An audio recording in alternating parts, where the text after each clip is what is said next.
इसीलिए उस प्रयोग को उस विशेष मंत्र के तरंग से वह उस लक्ष्मी जिस समय पूरे वातावरण में फैली हुई होती है उस समय वो मंत्र उसको टच करता है और टच करते ही सीधा आपका हृदय पटल पर सीधा उसका अंकन होता है। क्यों अंकन होता है? कि वो सारा कंट्रोल्ड आपका हृदय है, जैसा कंट्रोल्ड मेरा माइंड है। मैंने कहा कि कीड़ा अगर काटता है तो कीड़ा का काटना हुआ, वहां की जो नर्व है वो सीधा माइंड को कहेगी कि कोई काट रहा है, माइंड सीधा हाथ को ऑर्डर करेगा, हाथ सीधा उठेगा, कीड़े को झटक देगा। ये सारा काम एक साथ होगा। जो ही आप उस जिस समय लक्ष्मी का वातावरण में उस मुहरात्रि में एकदम बिंबात्मक होगा, ठीक उसी समय आप मंत्र उच्चारण करेंगे, वह उसको स्ट्राइक करेगी, वह सीधी आपके चित्त पर अंकन होगा। और यही अपने आप में पूर्णता और साधना और श्रेष्ठता है। एक पर्टिकुलर टाइम, एक स्टेज, एक चिंतन।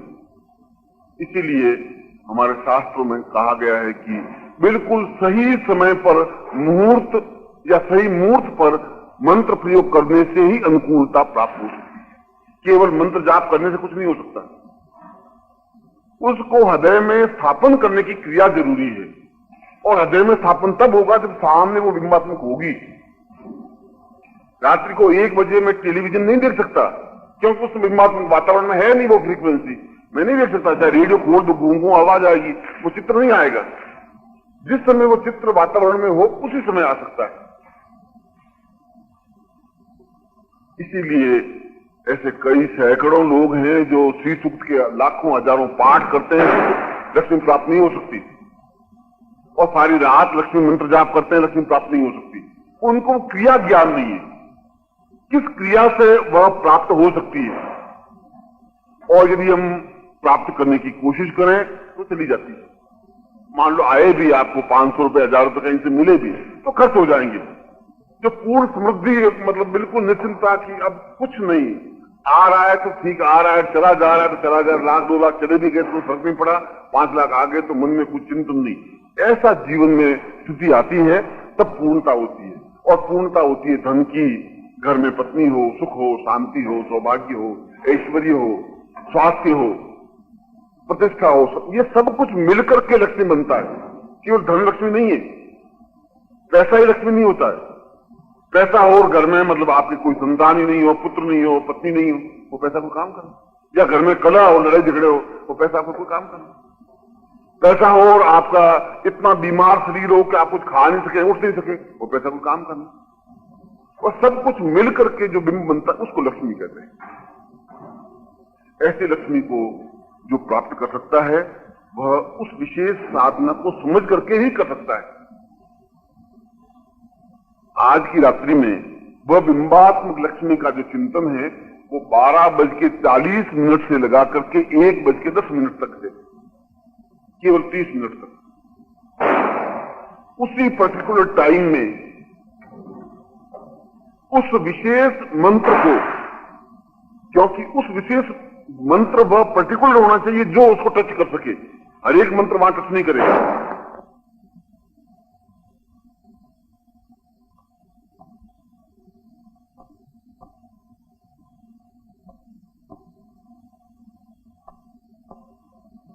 क्योंकि लक्ष्मी होनी चाहिए स्थिर लक्ष्मी। लक्ष्मी तो चल है, गतिशील आती है चली जाती है, मगर स्थिर लक्ष्मी होनी चाहिए। इसलिए मैंने श्लोक में प्रारंभ में कहा कि स्थिर लक्ष्मी को मैं प्रणाम करता हूं। और फिर कहते हैं जो पीढ़ियों तक आपके घर में रह सके। और ऐसे ही लग्न में जो सिंह लग्न है उसको स्थिर लग्न कहा गया है। और स्थिर लग्न प्रारंभ होता है, सिंह लग्न प्रारंभ होता है 12:40 से। कैसे प्रयोग करेंगे उसके लिए विष्णु पुराण में 6 बातें लिखी हुई हैं कि 6 बातों के माध्यम से हम लक्ष्मी को टच करते हैं, लक्ष्मी को हृदय पर अंकन करते हैं। अब इसमें लक्ष्मी का बिंब भी बन गया, मंत्र जाप भी हो गया, उस पर्टिकुलर टाइम में साधना भी हो गई। उन्होंने 6 बातों में बताया है कि साधक तब तक निद्रा नहीं ले जब तक उस मंत्र जप को पूरा नहीं करे। ऐसा नहीं नींद लेकर के उठे फिर मंत्र जाप नहीं कर सकता। यानी आप अगर उस साधना को करें तो 12:40 तक जागते रहेंगे, ये जरूरी है। पहली बात तो ये, क्योंकि निद्रा अपने आप में जीवन की अपूर्णता है और अपूर्णता के माध्यम से पूर्णता प्राप्त नहीं हो सकती। मोटी बात यह है कि 12:40 तक हम जागते रहें मंदिर। दूसरी बात, हम उत्तर दिशा की ओर मुंह करके शुद्धता के साथ बैठें। तीसरी बात, सामने तेल का दीपक हो और तेल के दीपक पर हमारी दृष्टि हो, बिंब हो। यानी चित्र और मूर्ति की जरूरत नहीं है इसमें। वह जो एक ही दीपक पर 20 लोग प्रयोग कर सकते हैं, 50 लोग कर सकते हैं, 500 लोग कर सकते हैं, मगर हमारी दृष्टि स्थिर हो। दृष्टि गतिशील नहीं हो, देखा और फिर यूं, ऐसा नहीं हो सकता। दृष्टि बिल्कुल स्थिर और मंत्रजाप हो। दृष्टि स्थिर किसमें करें? उस दीपक की लौ पर, किसी चित्र पर नहीं, किसी मूर्ति पर नहीं, किसी और सिंपल पर नहीं। और जब वो स्थिर होगी तब आपके मानस में दूसरे कुछ विचार आ नहीं सकते। उस समय आपका हृदय पटल बिल्कुल स्वच्छ होगा। अगर आपकी स्थिर दृष्टि नहीं है, मैं इधर देख रहा हूं तो ये याद आ रहा है, ऐसा ये बेटा इसकी माला है, अच्छा ये उठा नहीं, और हृदय पटल ये दूसरे बनते रहेंगे। मगर जब एक पॉइंट पर मेरा ध्यान केंद्रित होगा, दीपक की लौ पर होगा, तो फिर दूसरे कोई बिंब होंगे नहीं। उस समय वो टेलीविजन का पर्दा बिल्कुल साफ होगा। जो बिंब आएगा वो उस पर अंकन हो सकता है। अगर टेलीविजन के पर्दे पर आप रेत बहुत ज्यादा लगी हुई हो तो आप चित्र नहीं देख सकते साफ। और आपके हृदय पर भी बहुत ज्यादा कलुषिता है, छल है, झूठ है, इतना अधिक पर्दा है कि वो बिंब आएगा भी दिख नहीं सकता। इसलिए ध्यान मुद्रा एकाग्र होनी चाहिए, एकाग्रता होनी चाहिए, बिल्कुल स्थिर। माला की जरूरत नहीं है इसमें, न माला की जरूरत है और न कुछ दूसरे बखेड़ों की जरूरत है कि भाई लक्ष्मी का चित्र होना चाहिए, अबीर गुलाल होनी चाहिए, मौली होनी चाहिए, कुमकुम होनी चाहिए। ऐसा तो हिमालय में साधना करने वाले कहां से लाएंगे? और लक्ष्मी की साधना, और केवल संसार में लक्ष्मी की साधना ही ऐसी है जिनकी साधना देवताओं ने भी की है और मनुष्य भी कर रहे हैं और राक्षस भी की है। केवल यही एक साधना ऐसी है। बाकी तो शिव की साधना द्रविड़ों ने की, आर्यों ने की नहीं, आर्यों ने तो बाद में की। विष्णु की साधना आर्यों ने की, द्रविड़ों ने की नहीं। ऐसी कई साधनाएं जो एक वर्ग करते हैं। लक्ष्मी की साधना जैन, बुद्ध, ईसाई, मुसलमान, पारसी, हिंदू, संसार के जो भी हैं लक्ष्मी की साधना में भी करते हैं। देवताओं ने भी लक्ष्मी साधना की, भगवान विष्णु ने, ब्रह्मा ने, शिव ने लक्ष्मी साधना की, राक्षसों ने भी की। क्योंकि लक्ष्मी जीवन की अपूर्णता को पूर्णता देने वाली, धन नहीं, केवल धन से ही नहीं, जो भी जीवन में हमारी न्यूनता है उसको पूर्ण देने वाली लक्ष्मी है।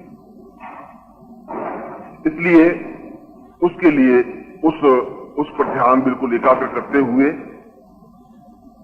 और लक्ष्मी को अपने हृदय पर अंकन करने के 4 बीज हैं, 4 मंत्र हैं, 4 अक्षर हैं। इस पंखे को चलाने के लिए एक पर्टिकुलर अलग पॉइंट है। उस पॉइंट को दबाने से ये पंखा नहीं चल सकता। इस पंखे को चलाने के लिए तो केवल वही पॉइंट दबाना पड़ेगा और उस पॉइंट को दबाते ही पंखा घूमने लग जाएगा। हालांकि बीच में कोई तार दिखाई नहीं दे रहा है, उस पॉइंट का इससे कोई संबंध दिखाई भी नहीं दे रहा है, और नहीं दिखाई देने पर भी अदृश्य संबंध है। उस दीवार के बीच में तार आया हुआ है जो उससे इसका जुड़ा हुआ है। ठीक उसी प्रकार से जो बिंब वातावरण फैलता है उसका आपके हृदय से सीधा, बीच में तार नहीं है तो सीधा संबंध है। जो आप उस बीज मंत्र को बोलेंगे सीधा उस लक्ष्मी से अटैक होगा और लक्ष्मी सीधा इन्वॉल्व उसमें होगी ही। और जो ही लक्ष्मी का हृदय में स्थापन होता है त्यों ही जीवन में अपने आप ऑटोमेटिकली पूर्णता प्राप्त होने लग जाता है। पंखे की पूर्णता हवा देना है और हवा नीचे गिरना है, बस पंखे की पूर्णता इतनी है। और उस पॉइंट को दबाएंगे पंखा आने लग जाएगा, हवा आने लग जाएगी, चाहे तार बीच में लगा वो दिखाई दे या नहीं दे। ठीक उसी प्रकार से उस बीज मंत्र का उच्चारण करेंगे तो सीधा उस समय में जब लक्ष्मी का वातावरण में स्थान होता है उस समय पूरे विश्व में लक्ष्मी घूमती है। वो मैंने टाइम बता दिया, 12:40 से 1:10। और वे बीज मंत्र हैं 4, श्रीम, रीम, रीम, रीम, रीम, ऐं, ओम। ये तो आपने देखा वो श्रीम रीम श्रीम कमले कमलाले बोलते ही हैं। श्रीम रीम एंग ओम। श्रीमाली वाला श्री करके ऊपर बिंदी और र मिला करके ये की मात्रा बिंदी रीम, ए करके ऊपर लकीर और बिंदी एंग ओम तो है। ये 4 बीज हैं। इन 4 बीजों का उपयोग कैसे करें? सबसे पहले तो 12:40 पर बैठ करके हाथ पैर धो करके और बैठ जाए, शुद्धता से धोती पहनी हुई हो और अपने दक्षिण की ओर मुंह किया हुआ हो या उत्तर की ओर मुंह किया हुआ हो, सामने एक दीपक हो और उसके बाद में आप 3 बार ओंकार की ध्वनि करें, जितनी लंबी सांस तक खींच सके। उस ओंकार की ध्वनि से अंदर की प्लेट जो है, चित्त है, वो बिल्कुल स्वच्छ होगा। अंदर स्वच्छ करने का कोई झाड़ू हमारे पास है नहीं, कोई कपड़ा है नहीं। ओम की ध्वनि से ही स्वच्छ होगा, इसलिए ओम की जरूरत है। और उसके बाद उन तीनों बीजों का कंटिन्यूस उच्चारण करेंगे। स्ट्रिंग रिंग एंग स्ट्रिंग रिंग एंग स्ट्रिंग रिंग एंग स्ट्रिंग रिंग एंग स्ट्रिंग रिंग एंग स्ट्रिंग रिंग एंग स्ट्रिंग रिंग। आपकी आंख नहीं हिले और आपके शरीर का कोई अंग नहीं हिले, ये इसमें कंपल्सरी चीज है। यदि आप कंपायमान हैं तो 5 करोड़ मंत्र जाप करने पर भी कुछ नहीं होगा। यदि टेलीविजन के नीचे आप एक लगा दीजिए डंडा और टेलीविजन को हिलाते रहिए और आप चाहे बिंब देखें, आप नहीं देख सकते। बस फिक्स होना चाहिए, स्थिर होना चाहिए। अगर वो स्थिर नहीं है तो नहीं देख सकेंगे। ठीक उसी प्रकार से उस समय आपका सारा शरीर स्थिर होना चाहिए। आंख की पुतली और शरीर का प्रत्येक अंग तो कितना देर स्थिर रख सके ये आप पे डिपेंड है। आप कितना गहराई के साथ लक्ष्मी को अंकन कर सकते हैं। आधे घंटे में 5 minute, 10 minute, 15 minute, 20 minute, 25 minute, उसका क्रम होगा श्रीम रिंग एंग। ये होगा श्रीम रिंग एंग, श्रीम रिंग एंग, श्रीम रिंग एंग, श्रीम रिंग एंग। और यदि पलक झपकनी भी पड़े तो पलक झपकिए, मगर ज्यादा झपकने की कोशिश मत करिए। जितनी कम से कम पलक झपक सके उतनी झपके और स्थिर दृष्टि से देखने की क्रिया करें। बिना पलक झपकाए उस बिंब को देखते हुए इस मंत्र का उच्चारण करें। ब्रह्मा कह रहे हैं कि इंद्र, ये बहुत छोटा सा प्रयोग तुम समझ रहे हो, मगर ये अपने आप में अद्वितीय प्रयोग है। क्योंकि तुम ये देख रहे हो कि ये जो लट्टू है बल्ब है बहुत छोटा सा है, मगर इसमें बहुत तेज रोशनी आती है। ये सूर्य तुम्हें बहुत छोटा दिखाई दे रहा, पर इसकी रोशनी बहुत तेज है। इतने बड़े लंबे चौड़े हाथी को कंट्रोल करने के लिए कोई लंबा बांस की जरूरत नहीं है। एक केवल 6 इंच का जो अंकुश है बहुत है। उस 6 इंच के अंकुश से इतने बड़े हाथी को कंट्रोल कर सकते हैं। ठीक उसी प्रकार छोटे से मंत्र से इतनी बड़ी विशाल लक्ष्मी को भी हम अंकन कर सकते हैं, कंट्रोल कर सकते हैं। आज की रात्रि को आप तब तक आप भजन वजन करें, मगर भजन इस प्रकार से करें कि जिससे बाहर लोगों को डिस्टर्बेंस नहीं हो, स्वच्छ मुंह हो आपका, और फिर आप दीपक एक बीच में लगा दें और जिस प्रकार से मैंने कहा है उस प्रकार से आप लक्ष्मी का, इसको लक्ष्मी पूजन कहें, चाहे लक्ष्मी प्रयोग कहें, चाहे लक्ष्मी मंत्र कहें, ये अपने आप में गोपनीय और अद्वितीय मंत्र है, जिसका मैं खुद प्रत्येक वर्ष अनुष्ठान करता हूं। मैं खुद भी यही करता हूं जो मैं आपको आपके सामने रखा है। और यदि मेरे इस अनुष्ठान से मुझे अनुकूलता मिल सकती है तो फिर आपको भी अनुकूलता मिलेगी। यदि इस वर्ष में मुझे रोशनी मिलती है तो आपको भी रोशनी मिलेगी। तरीका मैंने आपको सिस्टम बता दिया है, जो मैं क्या करता हूं। और मैंने शिविर में इसलिए नहीं बताया था कि दीपावली की रात्रि को जो आएंगे मैं उनको बताऊं, स्वाभाविक था। आप लोग आए, आपके सौभाग्य हैं।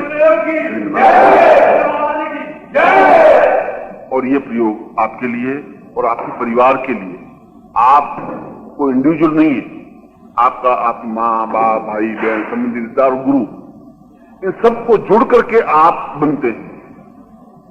इसलिए जब आप ये प्रयोग करेंगे आपके पूरे परिवार को ये अनुकूलता प्राप्त हो सकेगी। ये प्रयोग आप अपने लिए और अपने परिवार के लिए करें।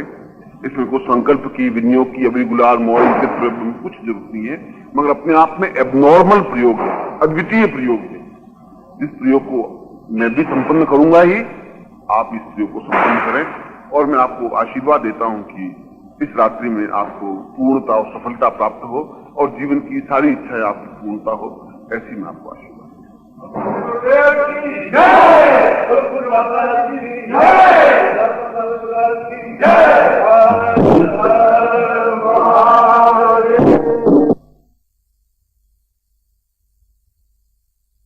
ओम परम तत्वाय नारायणाय गुरुभ्यो नमः।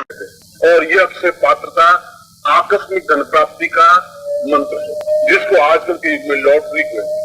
उस जमाने में आकस्मिक धन प्राप्ति के सैकड़ों साधन होते, जमीन से प्राप्त हो जाता था, जुए से प्राप्त होता था, और भी अन्य साधनों से प्राप्त होता था, राजाओं के यहाँ से प्राप्त होता था। जिसको हम परिश्रम करके नहीं कमाए, अनायास अचानक धन प्राप्ति हो जाए, उसको आकस्मिक धन प्राप्ति या कुबेर मंत्र कहते हैं, या पूर्णत्व मंत्र कहते हैं। उस पूर्णत्व मंत्र से इसको सिद्ध करे, और सिद्ध करने के बाद सीधे पद्मासन में सुखासन में बैठ करके, और इस बीज मंत्र से, और वह बीज मंत्र मैंने बताया है, रीम रीम रीम रीम रीम रीम। गम की ध्वनि बीच की है, वह मन में बोलनी है, गम उच्चारण युक्त नहीं है। मन कैसे बोलना है? रीम रीम। अब रीम फिर गम मन में बोलना है, री गम रीम। आप समझिए, पहले रींग, फिर ये उच्चारण युक्त हुआ, री धीरे से उच्चारण युक्त, होठ हिले, बस गम मन में बोलना है, और रीम फिर उच्चारण करना है। तो ये बीज मंत्र अनुमान के अनुसार 1 घंटे में 1500 मंत्र जप होता है, और कुल 1.25 लाख मंत्र जप करना है। रात्रि को मंत्र जप होगा, फिर ध्यान रखिए, और बुधवार को प्रारंभ करना जरूरी है। यह मंत्र और इसकी विधि विश्वामित्र के साथ प्रारंभ हुई, और ऐसा संघ स्थापन करे जिसमें कम से कम आज की भाषा में 1 किलो धान आ सके, 1 किलो चावल आ सके, इतना बड़ा। और नित्य इस मंत्र को जप करे, स्वर्ण प्रिया मंत्र को, और अक्षत उसमें डालते रहे। अक्षत का मतलब है टूटा हुआ चावल नहीं, अक्षत पूरा चावल चुना हुआ डिब्बी में रखे, एक मंत्र पढ़े 1 चावल डाल दे, एक मंत्र पढ़े 1 चावल डाल दे, और जब तक वो संघ पूरा नहीं हो जाए, भर नहीं जाए चावलों से, तब तक उस साधना विधि को करता रहे। हो सकता है 10 दिन में, 15 दिन में, महीने में, 2 महीने में, जब चावलों से पूरा ढक जाए तब एक अनुष्ठान संपन्न होता है। और एक अनुष्ठान संपन्न व्यक्ति कर लेता है, उसके जीवन में दोनों हाथों से खर्च करने के बावजूद भी धन की न्यूनता नहीं रह सकती। मैं अब आपको मंत्र लिखवा देता हूँ, और फिर आप मंत्र शुद्धता के साथ, यहाँ लिखा होगा, आप देख लेना, पर मंत्र बिल्कुल शुद्ध लिखा होना चाहिए आपके पास, स्वर्ण उच्चारण होना चाहिए। मैं आपको उच्चारण करवा देता हूँ, मगर इस मंत्र के साथ जैसा विश्वामित्र संहिता में लिखा है कि गुरु अपने शिष्य को मंत्र दे यदि गुरु प्रसन्न हो जाए तो, मगर यह संकल्प ले ले कि वो बिना गुरु की आज्ञा के किसी दूसरे को मंत्र नहीं दे। मैं मंत्र बोलूंगा, आप उच्चारण करेंगे, फिर लिख देना। बोलिए ओम श्रीम श्रीम रीम रीम एम एम स्वर्ण लक्ष्म्यै सिद्धिर्भव स्थापय जाग्रय मम गृहे पूर्ण लक्ष्म्यै नमः। ओम श्रीम श्रीम रीम रीम एम एम स्वर्ण लक्ष्म्यै सिद्धिर्भव स्थापय जाग्रय मम गृहे पूर्ण लक्ष्म्यै नमः। ओम श्रीम श्रीम रीम रीम एम एम स्वर्ण लक्ष्म्यै सिद्धिर्भव स्थापय जाग्रय मम गृहे पूर्ण लक्ष्म्यै नमः। इसमें मम जहां आया वो मम गृहे, वहां आप अपने नाम का उच्चारण करें कि आपका नाम है, मान लो जगन्नाथ, तो जगन्नाथ गृहे, या किशन लाल है तो किशन लाल गृहे। मम की जगह उस शब्द का अपना नाम उच्चारण करेंगे, और इसके लिए माला की जरूरत नहीं है। सामने ये आयुध स्थापन कर दें, फिर इन आयुधों के पीछे उस यंत्र को स्थापन करें, और आयुधों के आगे पारद लक्ष्मी को स्थापन करें। पारद लक्ष्मी आप बैठे हैं, फिर पारद लक्ष्मी है, फिर 5 आयुध हैं, और उसके बाद में वो यंत्र है, यदि आपके पास यंत्र हो तो। यदि यंत्र नहीं है तो फिर आप और पारद लक्ष्मी और 5 आयुध, और फिर इस मंत्र को संपन्न करें, और संपन्न होने के बाद में लक्ष्मी की आरती कर दें।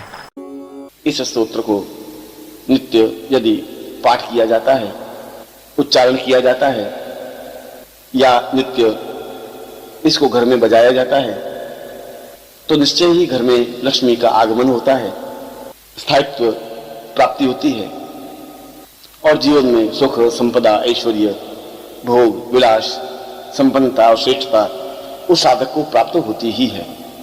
और नित्य अपने घर में लक्ष्मी सूक्त का श्रवण करे, सुने या उच्चारण करे, तब भी निरंतर जीवन में आर्थिक उन्नति होती ही रहती है। व्यापार में वृद्धि, आर्थिक उन्नति, भौतिक सुख, सौभाग्य, ऐश्वर्य प्राप्त होता ही है। मैं लक्ष्मी सूक्त का उच्चारण कर रहा हूं। यदि नित्य इस सूक्त को ही घर में बजाएं सुबह, तब भी जीवन में अनुकूलता प्राप्त हो सकती है। और यदि साधक इसके नित्य 101 पाठ संपन्न करे और केवल 11 दिन संपन्न करे, तब भी श्रेष्ठतम लक्ष्मी साधना संपन्न होती है। मैं उस श्री सूक्त को स्पष्ट कर रहा हूं जिसे रोज प्रातः काल घर में बजाना, श्रवण करना और मनन करना अत्यंत उपयोगी, महत्वपूर्ण और लक्ष्मी प्रदायक माना गया है। ओम हिरण्यवर्णाम हरिणीं सुवर्ण रजतस्राम चंद्राहिरणमयी लक्ष्मी जात वेदो मावह ताम आवह जात वेदो लक्ष्मी मंत्रगामिनीं यस्याम हिरण्यं विन्देयं गामस्वं पुरुषानहम् अश्वपूर्वाम रथमध्याम हस्तिनाद प्रबोधिनीं श्रियं देवीं उपभय श्रीमां देवी जनसताम् कांसोस्मितां हिरण्यप्राकारा माद्रा ज्वलन्तप्तां तर्पयन्तीं पद्मेस्तां पद्मवर्णां तामिहोपभये श्रियं चंद्राप्रभासा यस्याज्ज्वलन्ति श्रियं लोके देवजुष्टाम् उदारां तां पद्मिनीं शरणमहं प्रपद्ये अलक्ष्मीर्मेन सितां त्वां वृणोमि। आदित्यवर्णे तपसोऽधिजातो वनस्पतिस्तव वृक्षोऽथ बिल्वः तस्य फलानि तपसानन्तु मायान्तरायाश्च बाह्या अलक्ष्मी उपैतुमां देवसखः कीर्तिश्च मणिना सह प्रादुर्भूतोऽसु राष्ट्रेऽस्मिन् कीर्तिमद्धिं ददातु मयि क्षिप्रपासामला ज्येष्ठा अलक्ष्मीर्नाशयाम्यहम् अभूतिं समृद्धिं च सर्वानिर्णूतमे गृहात् गन्धद्वारां दुराधर्षा नित्यपुष्टा कृष्णीं ईश्वरीश्वरभूतानां तां ह्योपभये श्रियम् चंद्राप्रभासां यस्याज्ज्वलन्ति श्रियं लोके देवजुष्टामुदारां तां पद्मिनीं शरणमहं प्रपद्ये अलक्ष्मीर्मेस्तां त्वां वृणोमि। आदित्यवर्णे तपसोऽधिजातो वनस्पतिस्तव वृक्षोऽथ बिल्वः तस्य फलानि तपसानन्तु मायान्तरायाश्च बाह्या लक्ष्मी उपैतुमां देवसखः कीर्तिश्च मणिना सह प्रादुर्भूतोऽसु राष्ट्रेऽस्मिन् कीर्तिमद्धिं ददातु मयि क्षुत्पिपासा मला ज्येष्ठा लक्ष्मीर्नाशयाम्यहम् अभूतिं समृद्धिं च सर्वानिर्णूतमे गृहात् गन्धद्वारां दुराधर्षादितपुष्टा करीष्णीम् ईश्वरीश्वरभूतानां तां ह्योपभये श्रियम् चंद्राप्रभासा यस्याज्ज्वलन्ति श्रियं लोके देवजुष्टामुदारां तां पद्मिनीं शरणमहं प्रपद्ये अलक्ष्मीर्मेस्तां त्वां वृणोमि। आदित्यवर्णे तपसोऽधिजातो वनस्पतिस्तव वृक्षोऽथ बिल्वः तस्य फलानि तपसानन्तु मायान्तरायाश्च बाह्या लक्ष्मी उपैतुमां देवसखः कीर्तिश्च मणिना सह प्रादुर्भूतोऽसु राष्ट्रेऽस्मिन् कीर्तिमद्धिं ददातु मयि।